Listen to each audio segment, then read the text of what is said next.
ये मीटिंग ऐसे मौके पर हुई है जब 26वीं आईनी तरमीम के बाद जो आईनी बेंच आपने बनाया उसमें वो वाली सुप्रीम कोर्ट अब रह नहीं गई, वो chief justice of Pakistan supreme court के रह नहीं गए जो 26वीं आईनी तरमीम से पहले थे।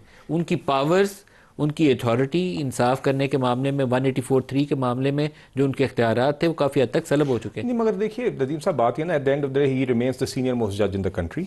सीनियर मोस्ट तो मंसूर अली शाह भी थे। नहीं अभी भी है as chief justice of Pakistan. He is the chief justice Mansoor of Ali Shah is Pakistan. No most chief justice of Pakistan, he is the senior most. नहीं, but he is the chief justice of Pakistan is by far न जी, is constitutionally the senior most जज in the country. वो रास्ता निकाल लिया ना। He is not the senior most. He is the third senior most. नहीं, यू आर टॉकिंग अबाउट नहीं, आप मुझे Mansoor Ali Shah is the senior. Mansoor Ali Shah is the senior most. Yes. Second is Muneeb. He is ये third.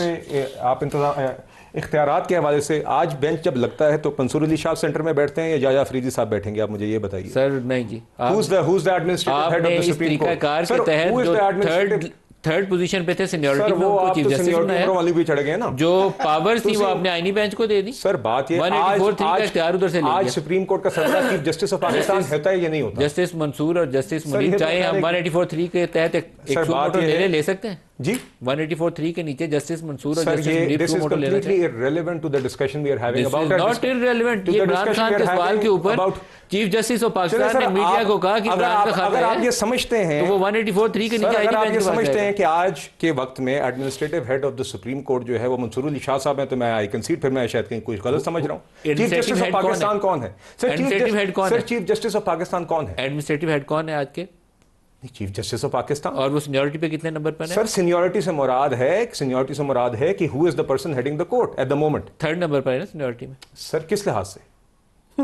Sir वो मामला था to the extent of appointment. आईनी bench को हेड कौन करता है? नदीम साहब मेरी गुजारिश सुनिए, आपके सामने एक seniority list based on age for the appointment of chief justice of Pakistan को आपने वोट आउट किया आईनी बेंच के हेड बनने से। सर आज चीफ जस्टिस ऑफ पाकिस्तान कौन है? क्या chief justice of Pakistan senior most जज नहीं है सुप्रीम कोर्ट के अंदर? आप मुझे बता दीजिए। सीनियर मोस्ट नहीं है चीफ जस्टिस ना। सर सीनियर मोस्ट से मुराद है इन टर्म्स ऑफ इख्तियारात, इन टर्म्स ऑफ सीनियरिटी। तो आपकी मर्जी है सर। अच्छा, यार में आए सुप्रीम कोर्ट के बेंच के अंदर सेंटर में कुर्सी किसकी लगती है? आप मुझे बताइए। आज अगर कोर्ट रूम नंबर 1 में बेंच केस लगे तो आप मुझे बताएं मंसूर अली शाह साहब की लगती है या चीफ जस्टिस की लगती है?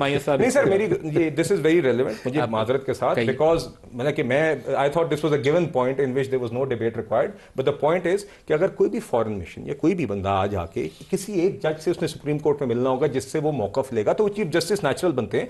चीफ जस्टिस दीगर जजेस और पैनल्स पे भी और फोरम्स पे भी जाके ये बातें भी करते हैं, डिबेट भी करते हैं, इसलिए इसमें कोई अचंभे की बात नहीं थी। चीफ जस्टिस ऑफ पाकिस्तान ही इसके लिए नेचुरल शख्स बनते थे इस गुफ्तगू के लिए, और मेरे ख्याल से अच्छी बात है कि उन्होंने ये किया।